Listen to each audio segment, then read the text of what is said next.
안녕하세요, 불치님들. 예술의 향기 가득한 시간, 친절한 지니씨의 힐링아트 도슨트입니다.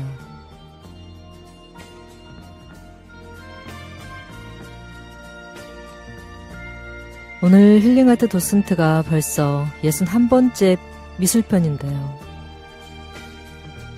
언제나처럼 삶의 여백에 아름다움을 채워줄 서양 미술사의 길이 남을 위대한 순간, 르네상스 시대로 떠나보겠습니다.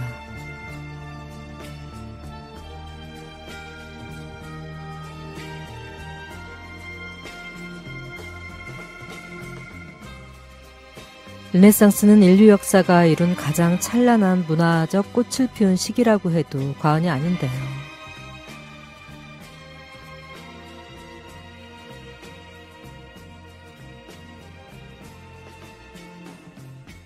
그 중에서도 특히 미술은 압도적인 변화와 발전을 거듭하며 황금기를 맞이했죠. 그리고 그 중심에는 우리에게 너무나 익숙하고 또 그만큼 깊이 탐구할 가치가 있는 세 분의 거장이 있습니다.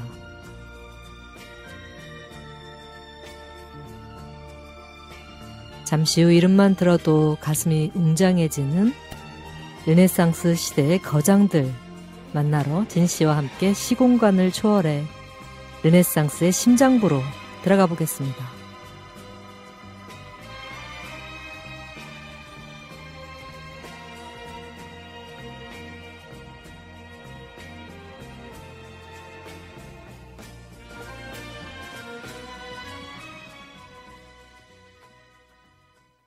전람의 감사.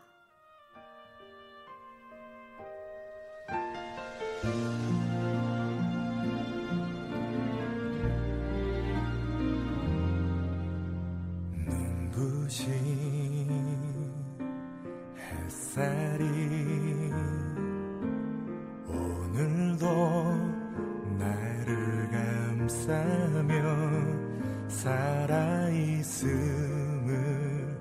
그대에게 난 감사해요.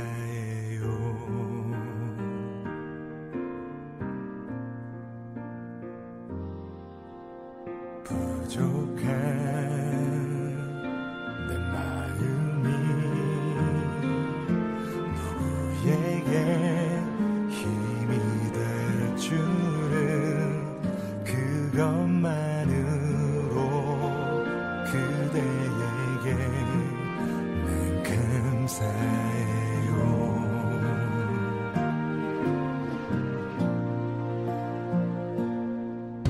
그 누구에게도 내 사람이란 게 부끄럽지 않게 날 사랑할게요.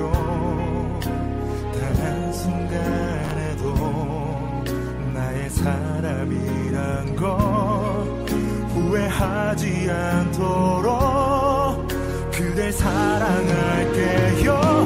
이제야 나 태어나 그 이유를 할 것만 같아요. 그대를 만나 죽도록 사랑하는 게 누군가 주신 나의 행복이죠.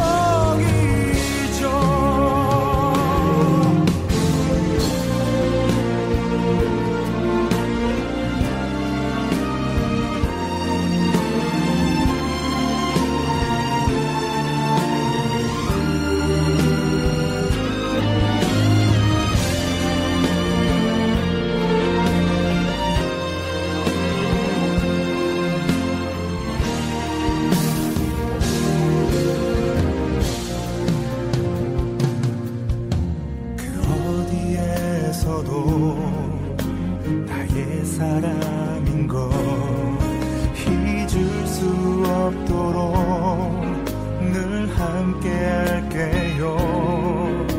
단 한순간에도 나의 사랑이란 걸 아파하지 않도록 그댈 그대 사랑할게요. 이제야 너 태어나 그 이유를 할 것만 같아요. 그대를 만나 죽도록 사랑하는 게 누군가 주신 내 삶의 이유라면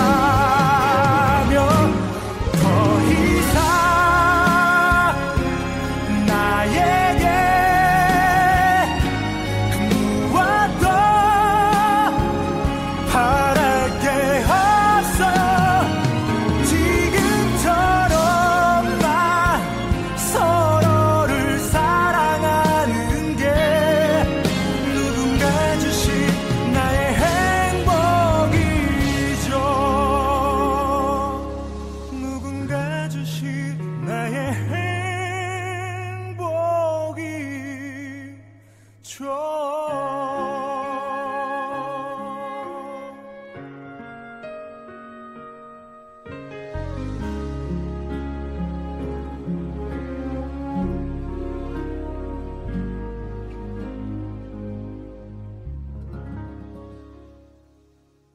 네, 안녕하세요, 풀치님들. 예술로 마음을 어루만지는 시간, 친절한 지니씨의 힐링아트 도슨트 DJ 정진희입니다. 오늘 첫 곡으로는 전람회의 감사 듣고 왔습니다. 네, 정말 오랜만에 듣는데 여전히 좋네요. 네. 아, 요즘 날씨가 갑자기 추워졌어요. 정말 성큼 겨울이 가을이 온 게 아니라 가을 그냥 건너뛰고 겨울이 다가온 것 같아서 살짝 좀 당황스러운데, 이렇게 아침 저녁으로 일교차가 굉장히 요즘 심하니까 우리 풀치님들 감기 특히 조심하시기 바랍니다. 요즘 감기가 독하더라고요. 독감 주사는 다들 맞으셨죠? 네, 저는 맞았습니다. 모쪼록 감기 조심하시고 건강 잘 좀 관리를 하셔야 될 것 같아요. 날씨가 변덕이 심해서. 이러다가 논 오겠어요. 네, 머지않아서. 자, 오늘 힐링아트 도슨트는 61번째 미술편이고요. 앞서 오프닝에 언급했듯이 르네상스 시대의 3대 거장을 만나볼 건데요. 바로 레오나르도 다빈치, 미켈란젤로, 라파엘로 요 세 사람입니다. 이들의 작품이 왜 지금까지 이렇게 유명한지, 그리고 그들이 어떻게 한 시대를 대표하는 인물이 되었는지에 대한 궁금증을 오늘 좀 풀어보려고 하는데요. 이 르네상스라는 말은 프랑스어로 재생, 또 부활을 의미하는 단어입니다. 고대 그리스 로마의 문화와 또 인문주의 정신이 다시금 꽃을 피웠다는 의미이기도 한데요. 사람들이 인간의 가치와 이성, 그리고 아름다움에 눈을 돌리기 시작한 거죠. 그러니까. 이러한 새로운 흐름 속에서 빛나는 별처럼 등장한, 혜성처럼 등장한 이들이 바로 요 레오나르도 다빈치, 미켈란젤로, 라파엘로 요 세 사람이었는데요. 각자 자신만의 독창적인 방법으로 르네상스 미술의 지평을 활짝 열었으며, 다빈치는 과학자이자 예술가로서 세상의 모든 것을 탐구하고 관찰하여 예술에 불어넣었고요. 미켈란젤로는 조각가로서 인간 육체의 완벽한 아름다움과 또 내면의 고통까지 표현해 냈는데요. 라파엘로는 또 균형 잡힌 어떤 구도와 또 우아한 색채로 르네상스 미술의 조화로운 이상을 구현해냈다고 볼 수 있겠습니다. 이 세 사람이 각자 다 개성이 있어요. 어쨌든 이들은 서로 영향을 주고받기도 하면서 때로는 불꽃 튀는 경쟁 속에서 위대한 작품을 탄생시켰습니다. 르네상스 미술이라는 거대한 숲속에서 각기 다른 빛깔로 찬란하게 빛났던 요 세 거장들의 이야기, 지금부터 한 명 한 명, 한 분 한 분 자세히 만나볼까요?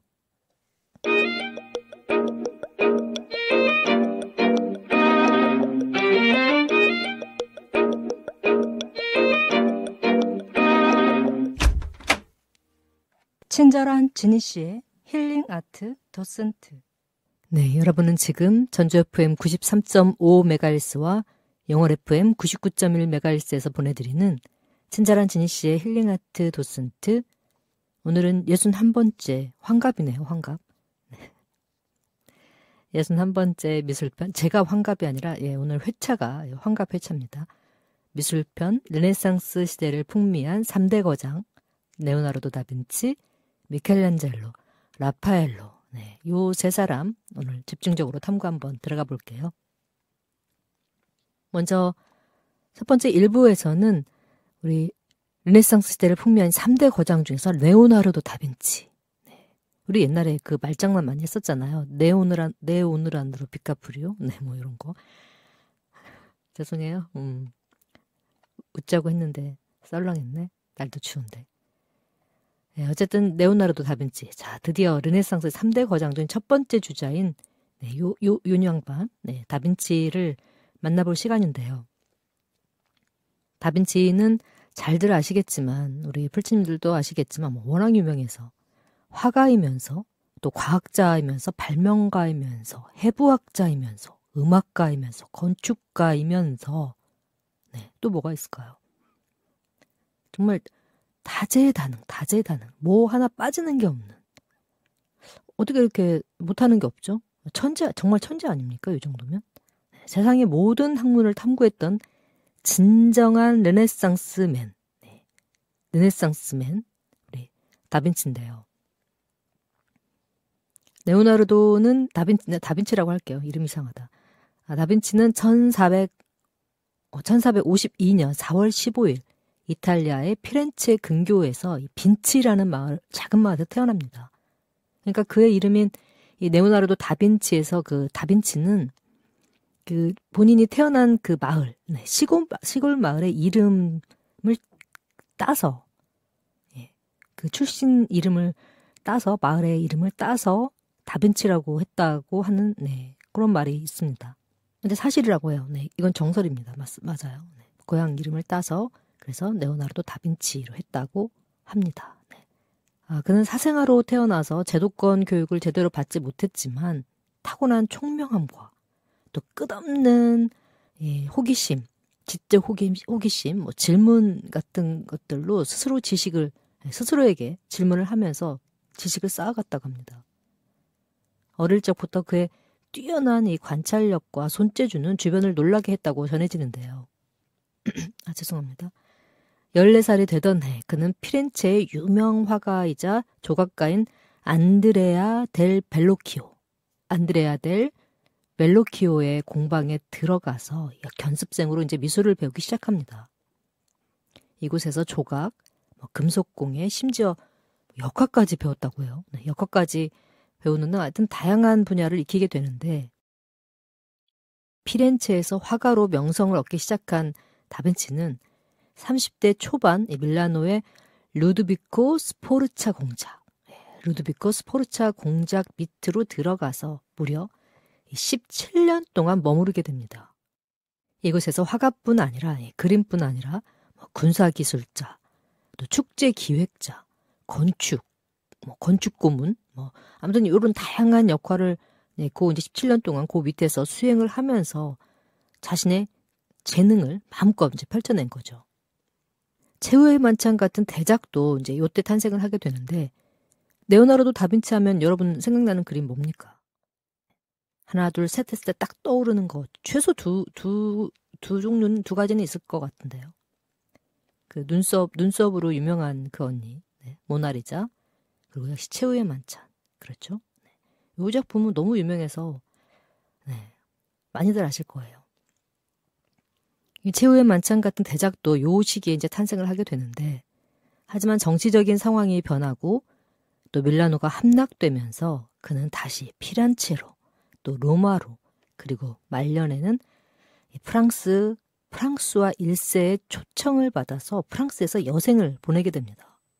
그의 가장 대표적인 작품이자 아마 이 세상에서 가장 유명한 작품을 꼽으라면 단연코 모나리자가 아닐까 싶은데요. 모나리자에는 정말 수많은 썰이 있습니다. 이야기가 얽혀있죠. 가장 먼저 떠오르는 궁금증은 아마 그 모나리자의 미소에 관한 것일 텐데요. 살짝 미소를 머금은 듯하다가도 어느 순간은 무표정한 것처럼 느껴지는 그 신비로운 미소. 그쵸? 이제 이게 이렇게 보는 각도에 따라서 또 사람의 기분에 따라서인지는 모르겠지만 볼 때마다 조금씩 다르게 느껴지는 것 같아요. 그 모나리자는. 이 미소는 대체 어떻게 그럼 그려진 걸까요? 그 비밀은 바로 다빈치가 창안한 그 스푸마토 기법에 있습니다. 스푸마토는 이탈리아어로 연기처럼 사라지다. 연기처럼 사라지다라는 뜻인데요. 세 개의 경계를 뚜렷하게 나누지 않고 뭔가 티미하게 안개처럼 이렇게 경계를 그러니까 구분짓지 않게 부드럽게 번지듯이 처리하는 그런 기법을 스푸마토 기법이라고 합니다. 이런 걸 쓴 거예요. 모나리자 그림에. 그래서 약간 좀 신비스럽게 보이죠. 그런 부분이. 명확하게는 드러나지 않지만 오히려 그래서 더 좀 신비스럽게 보이는 것 같아요. 이 모나리자의 입술과 또 눈 주변을 보면 이 스푸마토 기법이 완벽하게 적용이 돼서 이제 그림에 어떤 생명력을 불어넣고 있죠.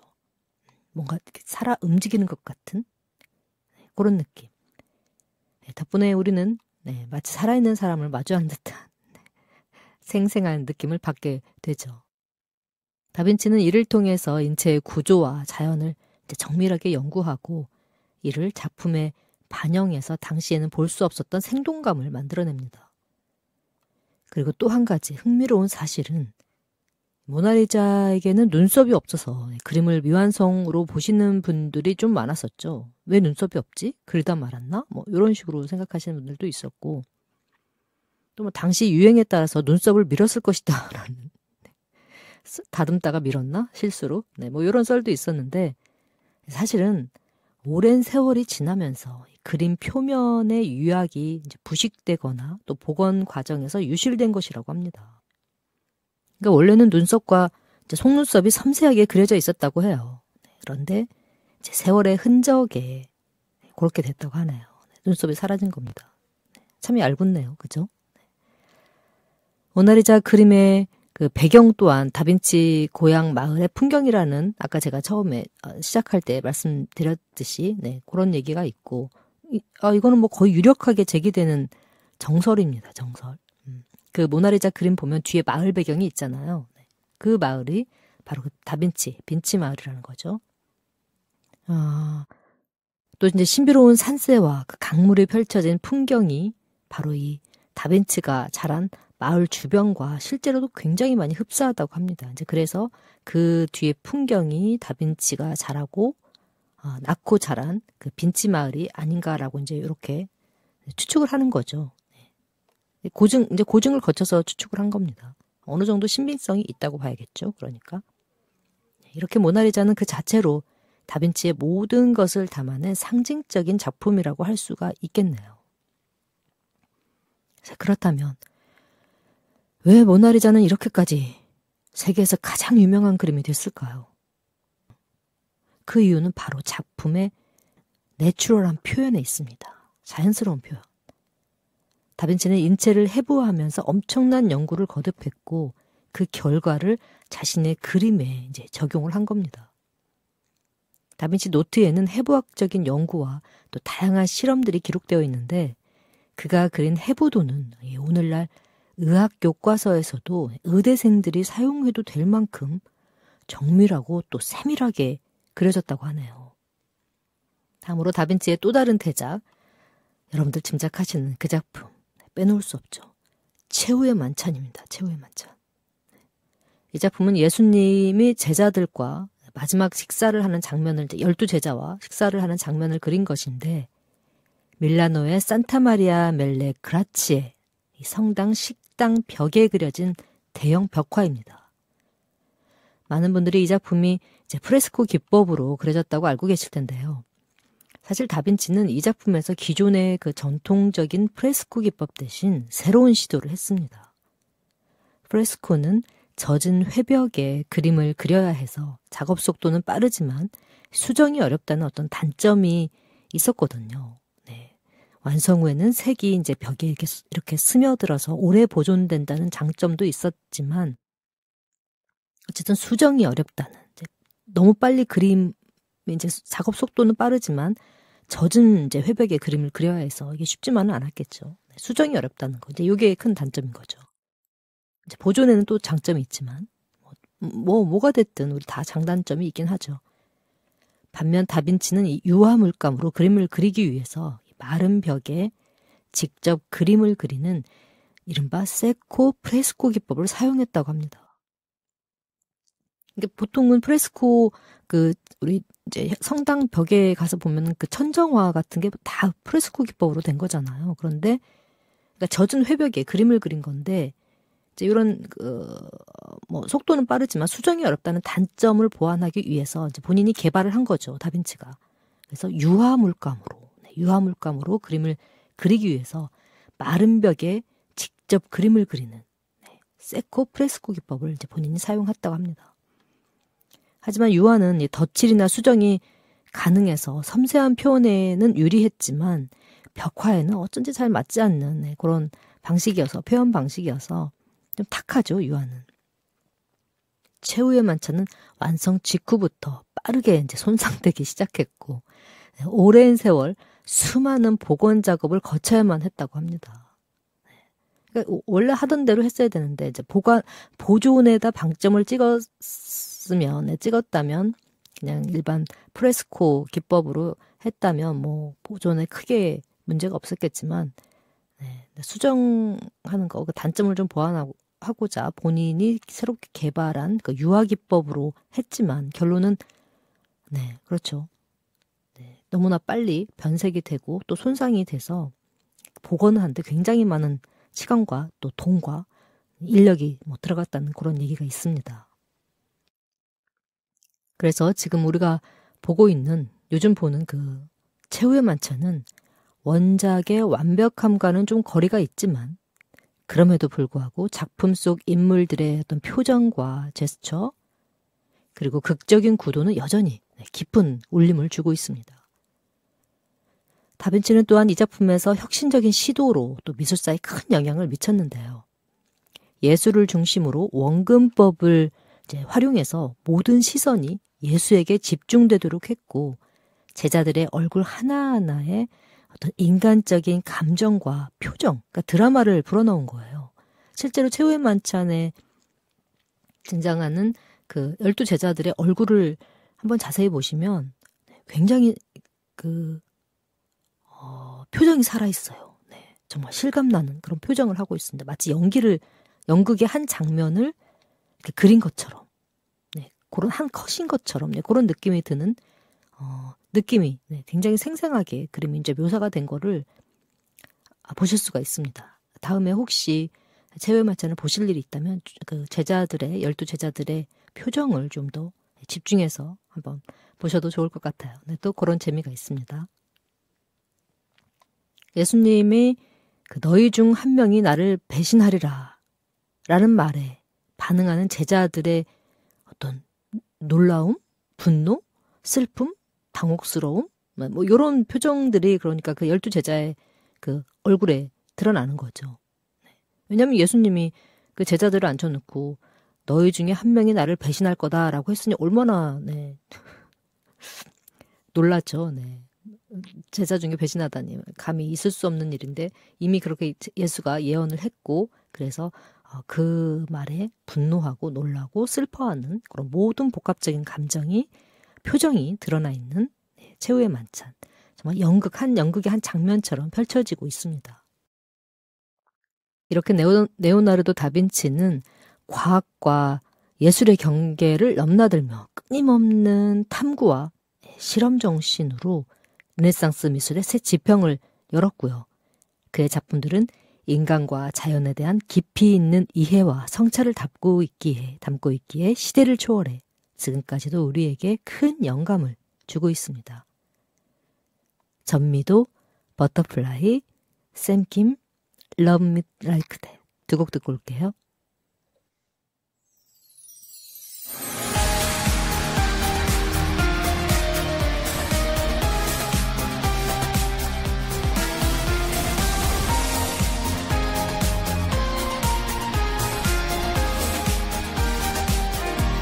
어리석은 세상은 너를 몰라 누에 속에 감춰진 너를 못 봐 나는 알아 내겐 보여 그토록 찬란한 너의 날개 겁내지 마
I get defensive and insecure. My own worst critic. Behind a closing door, I'm fragile. Infectious, that's for sure. I burn myself down to the ground. Oh, can I ask of you to treat me soft and tender? Love me hard and true. Keep my heart from building walls so high you can't get through. Treat me soft and tender. Ooh, can you love me like, can you love me like, can you love me like that? Ooh, can you love me like, can you love me like, can you love me like that? I just keep repeating it in case you didn't catch me. Ooh, can you love me like, can you love me like, can you love me like that? Can you love me like that? You see the world in colors, I view it black and white. Paint me a picture out of the lines that I live in all of the time. Treat me soft and tender, and love me hard and true. And I burn myself down to the ground. Oh, can I ask of you to treat me soft and tender? Oh, can you love me like, can you love me like, can you love me like that? Ooh, can you love me like, can you love me like, can you love me like that? I'll just keep repeating it in case you didn't catch me. Ooh, can you love me like, can you love me like, can you love me like that? Sunshine left today, got caught in the rain all alone. Can you come and pick me up from my blues? Or am I late to ask you, love me soft and tender? Ooh, can you love me like, can you love me like, can you love me like that? Ooh, can you love me like, can you love me like, can you love me like that? I'll just keep repeating it in case you didn't catch me. Ooh, can you love me like, can you love me like, can you love me like that? Ooh, can you love me like, can you love me like, can you love me like that? Ooh, can you love me like, can you love me like, can you love me like that? I'll just keep repeating it in case you didn't catch me. Ooh, can you love me like, can you love me like, can you love me like that? 네, 전미도의 버터플라이, 그리고 샘김의 Love Me Like That 두 곡 듣고 왔습니다.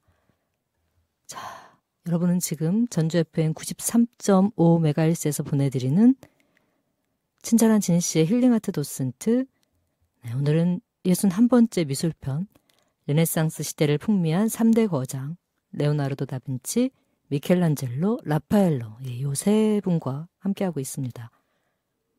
네, 로고송을 내보내야 되는데 네, 딴짓하다가 타이밍을 놓쳐서 네, 깜빡했네요. 죄송합니다.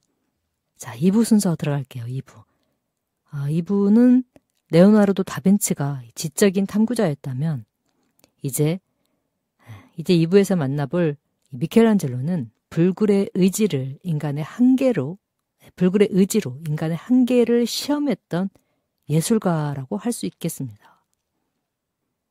1475년에 태어난 미켈란젤로 부오나로티. 이 플레임이 미켈란젤로 부오나로티입니다.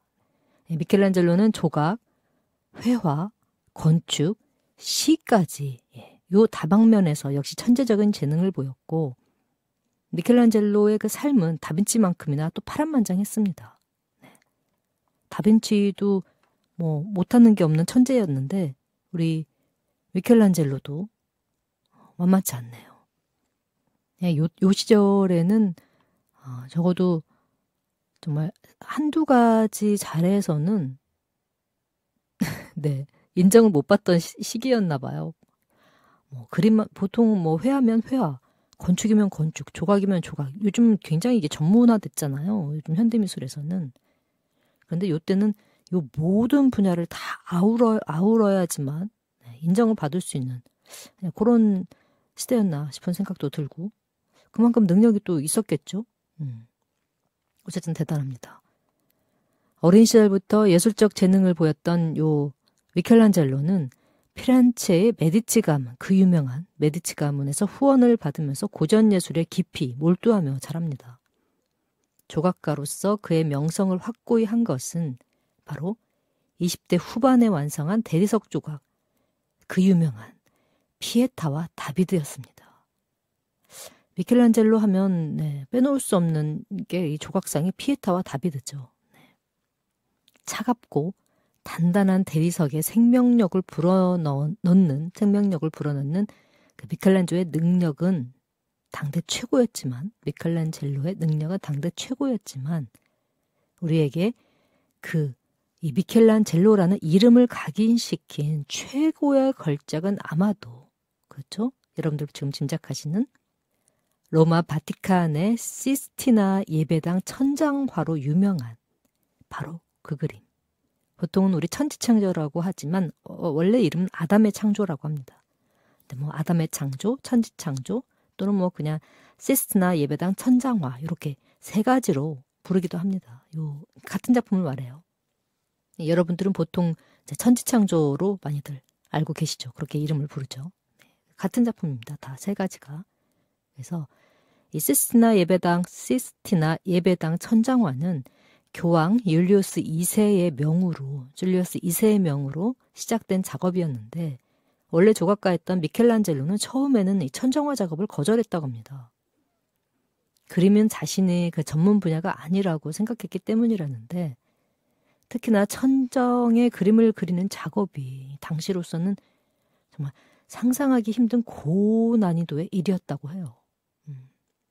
하지만 교황의 그 강력한 명령을 어길 수 없죠. 왕명인데 어길 수 없어서 결국 작업을 맡게 되고 하기는 했는데 그는 이 거대한 프로젝트에 자신의 모든 것을 바쳤다고 합니다. 이 천정화는 무려 가로 13.2cm 또 세로 40.2cm에 달하는 어마무시한 크기였는데 그러니까 서울 지하철 한 칸의 길이가 보통 약 20m 정도라고 하니까 천장 전체의 지하철 두 칸의 길이와 천장 전체가 이 지하철 두 칸의 길이와 맞먹는 그림인 셈인 거죠. 맞먹는 그림. 그렇게 지금 크기를 상상을 해보시면 될 것 같아요. 그것도 바닥이 아닌 까마득히 높은 천장 위에 이걸 그려야 해서 미켈란젤로는 직접 베개를 이제 아래다 놓고 이제 설치를 하고 그 위에 누워서 혹은 또는 누워서 그림을 그리거나 아니면 이렇게 목을 뒤로 젖힌 채로 서서 작업을 해야 했는데 이제 그렇게 작업을 하다 보니까 이제 자꾸 석고가루나 물감 같은 찌꺼기가 입속으로 자꾸 떨어지는 겁니다. 눈으로 들어가고 코로 들어가고 뭐 입속으로 들어가고 이렇게. 그래서 자꾸 눈과 얼굴로 떨어지고 입속으로 들어가고 하니까 이제 그런 고충이 좀 있었고 또 이제 팔과 목, 허리에는 상상을 초월하는 고통이 따랐다고 해요. 그러지 않겠어요? 그 천정화를 그리는데 이렇게 누워서 그리다가 또 그 포즈를 한번 생각해 보세요. 천정에다 그림을 내가 그린다 생각해 보세요. 얼마나 불편합니까? 근데 요거를 굉장히 4년? 4년에 걸친 시간 동안 그렸다고 하는데 그러네요. 무려 4년. 4년 동안의 그 긴 시간 동안 하루도 쉬지 않고 이 고통 속에서 그림을 그려야 했는데 작업 과정에서 그래서 그 허리가 이렇게 굽고 미켈란젤로 허리가 많이 굽었다고 합니다. 이런 작업 형태를 계속 이제 오랫동안 하다 보니까 또 목은 항상 위로 이제 젖혀져 있었고 또 시력까지 나빠졌다고 해요.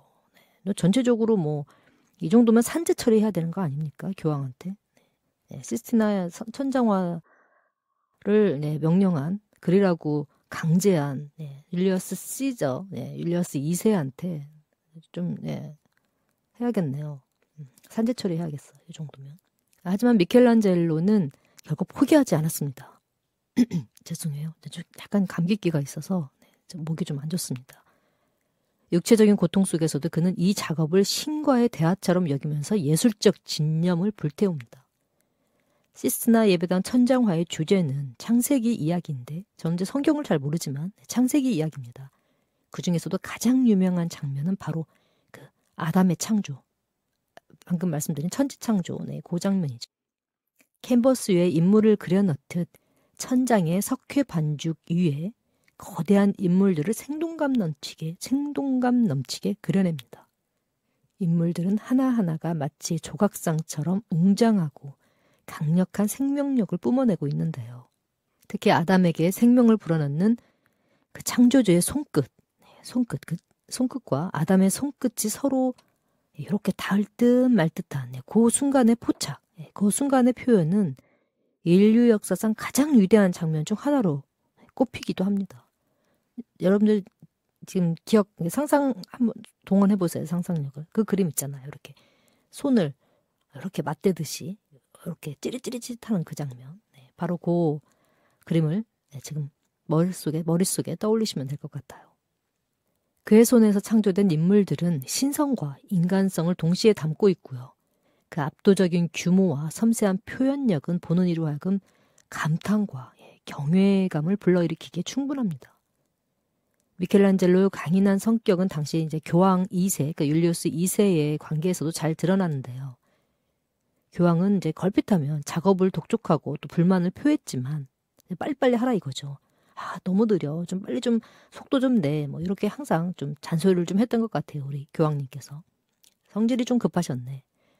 어쨌든 미켈란젤로는 굴하지 않고 아무리 교황이 와서 독촉을 한다고 해도 자신의 예술적 신념을 지켰는데 한 번은 교황이 도대체 미켈란젤로야 도대체 작품 언제 끝나는 거야? 라고 다그치자 미켈란젤로가 이렇게 말했다고 합니다.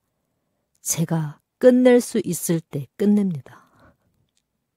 제가 끝낼 수 있을 때 끝냅니다. 이렇게 말을 했다고 합니다. 정말 대가 있네. 그죠? 교황이라고 그냥 그 앞에서 그러는 거 없어요. 또 할 말은 하네요. 또 우리 미켈란젤로님께서. 그렇죠. 이 작가인데 일단은 화가한테 맡겼으면 그 사람한테 모든 걸 다 전담을 하고 믿고 맡겨야지. 자꾸 아무리 자기가 왕이고 교황이라고 해도 와서 참견하고 이렇게 해라 저렇게 해라 이제 이건 아니죠. 예술가한테는 굉장히 신뢰되는 행동이죠. 또 이 작가 입장에서는 좀 시간이 걸리더라도 굉장히 완벽하게 해내고 싶은 그런 욕심이 있단 말이에요. 모든 예술가들의 공통점은 그겁니다. 그냥 허투루 하고 싶지 않은 거죠. 그래서 좀 힘들더라도 본인의 어떤 육체적인 고통과 희생이 따르더라도 이게 정말 망고에 남는 작품이잖아요. 얼마나 좀 몇백 년을 이어온 작품인데 후손들, 후세 전 세계 사람들이 보는 작품인데 대충 하고 싶겠습니까? 교황이 잘못했네.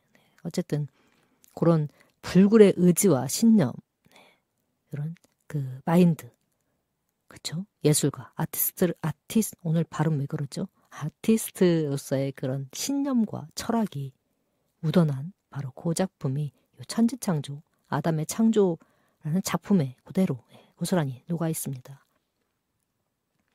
그러니까 예술가로서의 자존심과 고집도 대단한 거였어요. 그렇죠? 이러니까 성공하죠. 대충 하는 사람들은 성공 못합니다.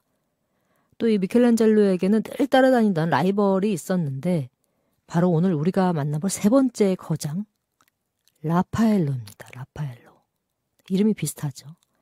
라파엘로는 미켈란젤로보다 훨씬 젊고 또 빼어난 외모와 수려한 외모와 원만한 성격으로 사람들의 사랑을 독차지했다고 합니다. 꽤 인기가 있었다고 해요. 사회성이 좋았던 거죠. 교황 율리우스 2세 또한 라파엘로를 아꼈고 그에게 바티칸 궁전의 서명의 방 프레스코아를 작업을 맡겼죠. 서명의 방이라는 프레스코아 작업을 또 맡깁니다. 바로 그 서명의 방은 이 시스티나 예배당과 그리 멀지 않은 곳에 있었다고 해요. 미켈란젤로는 이 젊고 잘생기고 인기 있는 이 라파엘로가 자신의 작업 방식과 이제 인체 묘사에 뭔가 이제 영향을 좀 받았겠죠. 약간 모사를 한다던가. 그렇게 받았으면서도 또 자신에게 없는 어떤 조화롭고 부드러운 그 회화적 요소, 그림을 그려내는 것을 보면서 일종의 약간 질투? 네, 질투 같은 경쟁심 같은 감정을 느끼지 않았을까 싶기도 해요. 네, 제 생각은 그렇습니다. 왜냐면 자신이 가지지 못한 걸 상대방이 가졌을 때, 뭐, 그럴 수 있죠. 네, 뭐, 선의의 경쟁심. 어쨌든, 뭐, 그런 것들이 또 발전을 또 꾀하기도 하죠. 나를 발전시키기 위해서는 네, 그런 경쟁심, 질투심도 네, 때로는 약이 돼요. 네, 아마도 우리 미켈란젤로한테는 네, 그런 상대였던 것 같아요. 우리 라파엘로가. 좋은 점만 서로 주고받으면 되는 거죠. 네, 그렇죠? 서로 윈윈하기 위해서, 상생하기 위해서. 어쨌든 이 미켈란젤로가 고독하고 투박한 조각가의 정신으로 강렬한 드라마와 고통을 표현했다면 라파엘로는 우아한 회화적 기법으로 이상적인 아름다움과 조화를 추구했다고 볼 수 있겠습니다. 이 두 천재는 이렇게 각자의 방식으로 르네상스 예술의 정점을 향해 나아갔고 그 경쟁은 르네상스 미술을 더욱 풍요롭게 만드는 원동력이 됩니다. 음악 듣고 3부 이어갈게요. 카더가든 로맨틱 선데이.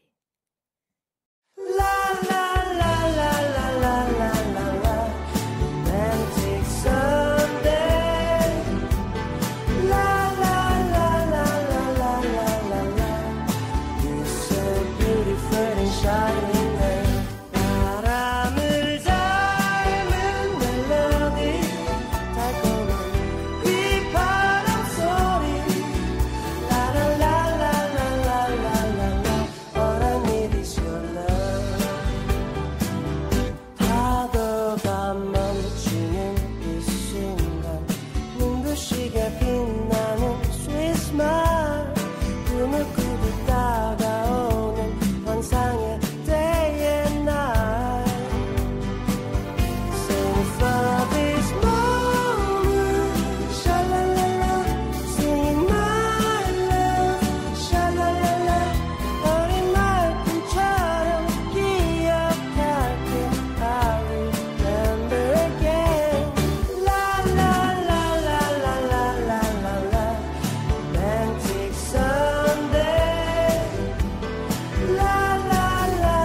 친절한 지니 씨의 힐링 아트 도슨트.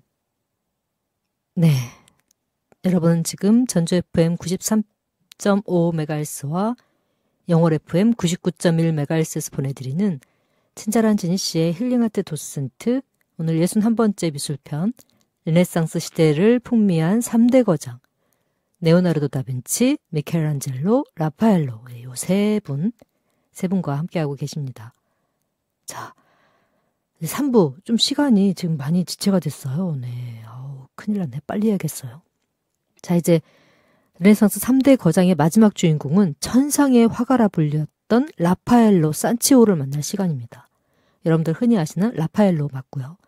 앞서 만난 레오나르도 다빈치가 만능 천재, 또 미켈란젤로가 불굴의 조각가였다면 이 라파엘로는 완벽한 조화와 우아함을 추구했던 화가 중에 찐 화가라고 할 수 있겠네요. 1483년에 태어난 라파엘로는 다빈치와 미켈란젤로보다 한 세대 뒤의 인물이었지만 짧은 생애 동안 이 두 거장의 장점을 흡수하고 자신만의 독자적인 양식을 구축하며 르네상스 미술의 이상을 완성해낸 화가입니다. 그는 이탈리아 중부의 소도시인 우르비노에서 화가인 아버지에게 그림을 배웠고요. 어린 시절부터 뛰어난 재능을 보여서 그가 17세 되던 해에 당시 움브리아 지방의 대가였던 페루지노의 제자로 들어가서 정식으로 이제 그림을 배우기 시작합니다. 페루지노는 라파엘로에게 선명한 색채와 또 섬세한 인물 표현, 그리고 조화로운 구도를 가르쳤고, 라파엘로는 스승의 스타일을 빠르게 습득하면서 더욱 아름다운 작품들을 선보이기 시작했습니다. 라파엘로의 명성이 이렇게 높아지면서 그는 어떤 스승의 영향에서 벗어나서 점점 피렌체와 로마로 향하게 됩니다. 좀 더 이제 울타리를 벗어나고 싶은 거죠. 자신의 어떤 능력치, 한계치를 한번 시험해 보고 싶은 욕심이 좀 들었던 것 같아요. 넓은 세계로 나아가려고 하는 라파엘로의 그런 야심찬, 야망가적인 기질이 보이는 부분인데요. 그리고 피렌체에서는 다빈치와 미켈란젤로의 작품을 직접 보고 큰 감명을 받습니다. 다빈치의 스푸마토 기법, 아까 제가 말씀드렸죠. 그 약간 흐릿하게 이렇게 날림식으로 경계를 구분짓지 않게 하는 그 방법, 그 모나리자의 기법이라고 했죠.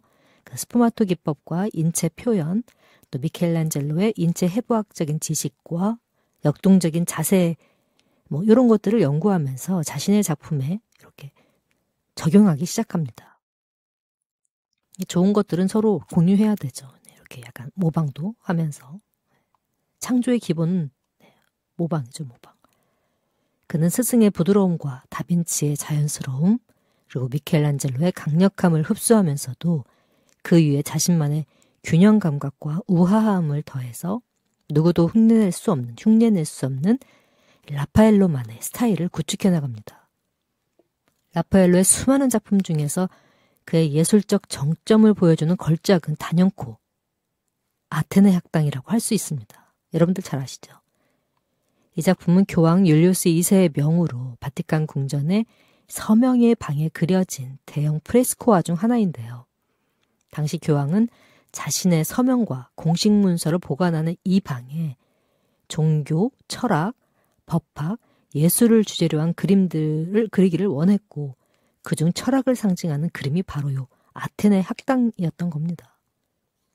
작품 속에는 고대 그리스 시대의 위대한 철학자들과 과학자들이 이제 한 자리에 이렇게 모여서 열띤 토론을 벌이는 장면들이 이제 그림으로 펼쳐지고 있죠. 이 그림을 자세히 들여다보면 라파엘로가 얼마나 섬세하고 치밀하게 이 작품을 구상했는지를 알 수 있는데요.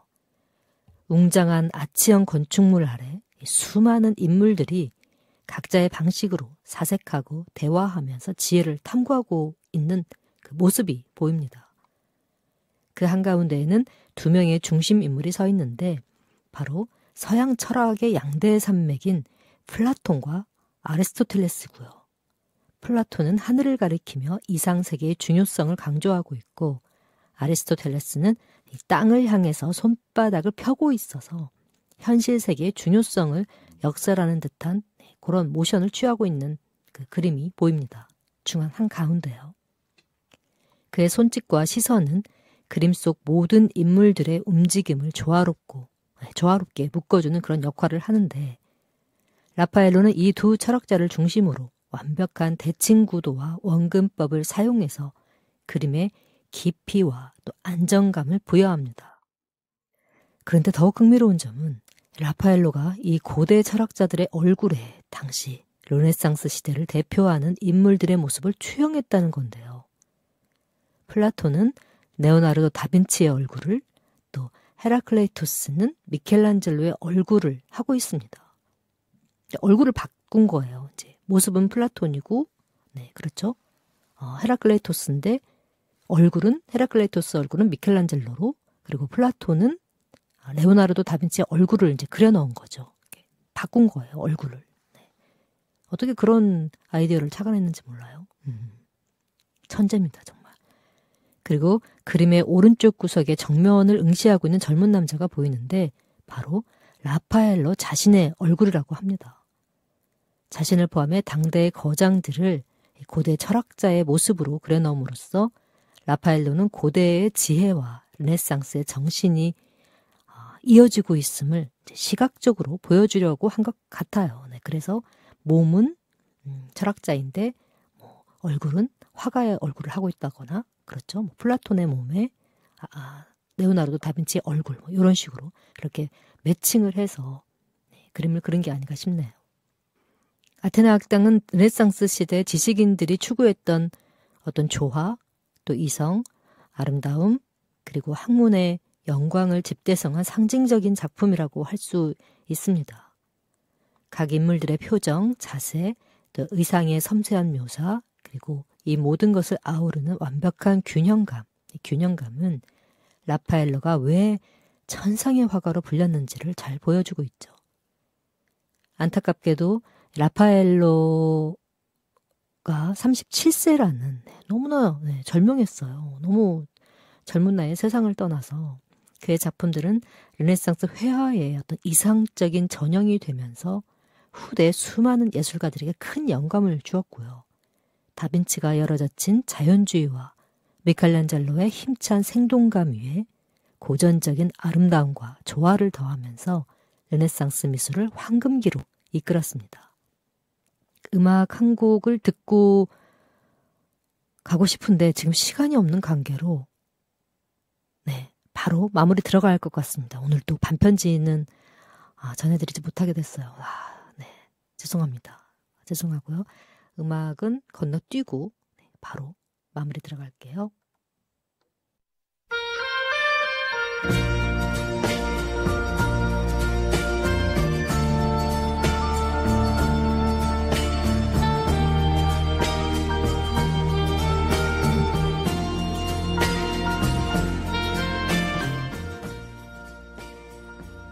오늘 힐링아트 도슨트에서는 르네상스 시대를 풍미한 3대 거장 레오나르도 다빈치, 미켈란젤로, 라파엘로의 숨결이 깃든 작품들과 그들의 열정과 고뇌, 그리고 혁신적인 시도들이 어떻게 세상을 바꾸어 놓았는지를 살펴보았습니다.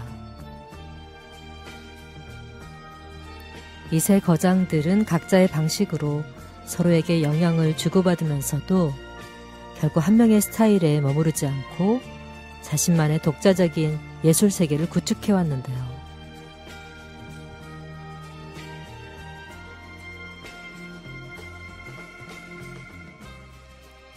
인간의 존엄성과 지적인 탐구심, 그리고 끝없는 아름다움을 열망을 담고 있기에 시간이 흐르고 수많은 미술사조가 등장했지만 르네상스 3대 거장들의 작품들은 여전히 미술사의 가장 빛나는 정점으로 남아있습니다.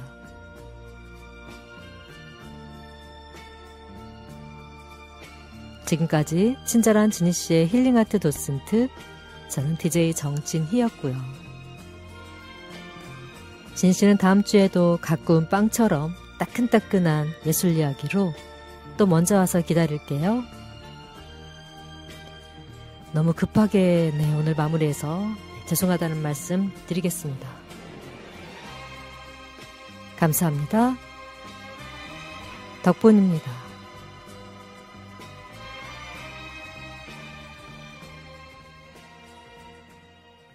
끝곡입니다. 이소라 신청곡.